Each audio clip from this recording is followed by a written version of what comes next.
Kakagising ko lang. Kakagising ko lang. Kakagising ko lang.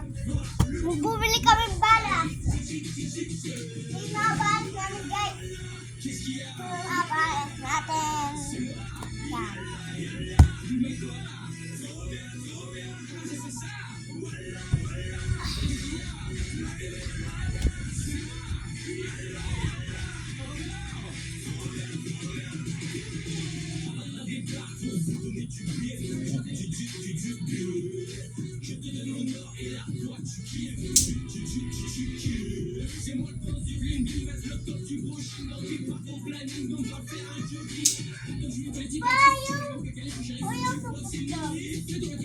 Patingin ako.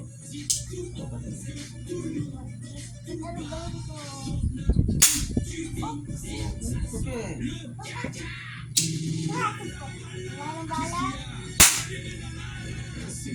Yan guys, narinig nyo guys. Narinig nyo guys. Lakas guys. Narinig nyo? Ah, lakas. Balas. Oh, wala nang bala guys. Malakas.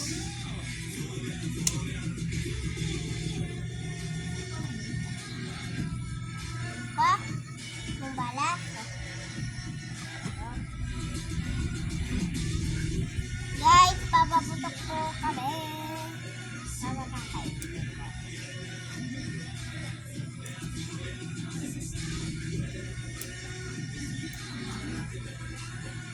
Boss Jeep. Ari, ari.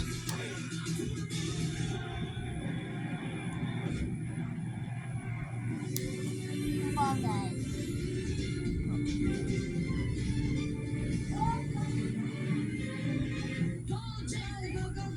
Ang naipukulit doon taon? I do like this to my crush. Bumalik ko siya. Chat ko na.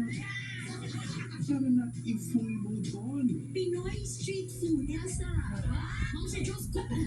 Thank you so much. Bye. Uli versus B. Tingnan nyo guys. Nagkalat si Jerry guys. Sama-sama talaga nilang Puputok na mo guys. Cheers! Pag-usapan muna natin nila. Ah guys, narinig nyo yun guys. Narinig nyo? Narinig nyo? Narinig nyo? Ako po lang yun. Pang. Magandang buhay. Happy na New Year's on. Mga balas? Ayan. Sino ba? Ano? Bali, ikot mo lang. Diba? Walang balas? Walang ikot ko. Answers. They would either say that it is a prayer, or if they're a fan of American football, they might say that it is a last-second desperation pass that the quarterback thinks could use a little Walang help balas. from the Walang balas. became a football term in the 1920s at the Catholic University of Notre Dame, when several players Guys, nicknamed the Four Horsemen were Ang kasama. The same. Always nice to get some sort of indication of where the opposition are, but you know we've always associated with a look Di ba agad ang lakas? a sign that you're starting. Self-determination. Lakas. Ang lakas. Ang lakas.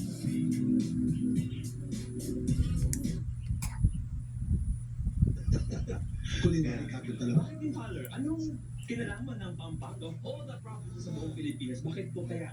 sa pagluluto mo. Kailangan kailangan ng Pampanga? Yeah, dahil nung unang panahon, yung mga Kastila, no, isa rin yung Pampanga sa mga Hi guys, an- may sila- CCTV. nila, no, very close yung mga Kastila sa mga Pampanga, no, natuto sila. At saka, Ay, siguro CCTV. talagang mahilig magluto, yung mga Pampanga, yeah. May balas. Yeah, yung pinakasikat yung sisig. Yes. Oo. Tsaka yung ano, Father, yung ang insektong Kamaro. Kamaro. Yeah. Yung pinakamas... Kamaro na eh. Sarap na eh. Ayun nga. Wait, pero yung ano, yung masarap na dessert sa Pampanga. Tibok-tibok. Tibok-tibok. Sarap. Ano pa ng tibok-tibok? Tayo mo muna guys. Pag nagmamahal ka sa Tibok-tibok ka. Gaano ka pagmamahal ka sa Pampanga? Ano yung tibok-tibok? Ano yung tibok? Ano? Ano yung dessert?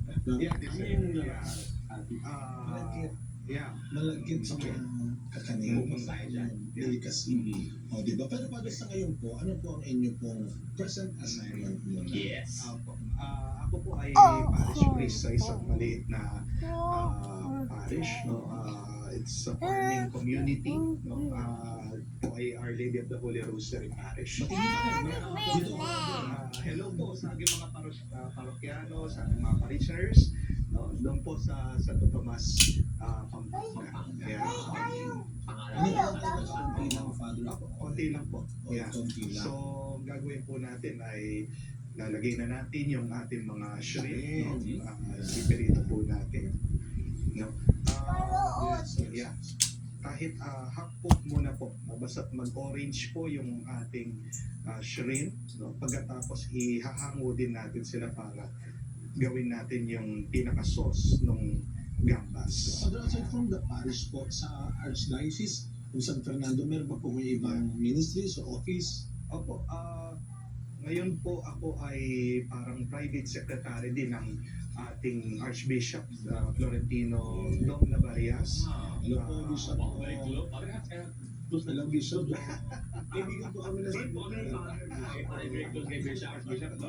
Archbishop, no? Magandang Carlista. Carlista. Oh, Sa yeah. Carlos Seminary. Yeah. Yeah. So kayo, busy rin pala kayo, Father. Yes po. Ganyan po. Oo. Yung mga meeting namin sa Ikaw po yung- Presbyterian Council, sa mga church temporalities, yung mga lupa, yan, yung mga ibang mga issue. Ilang taon lang? Tanong mo, hindi ko lang po. Si Father Joel. Ako po ay 10 years ng parang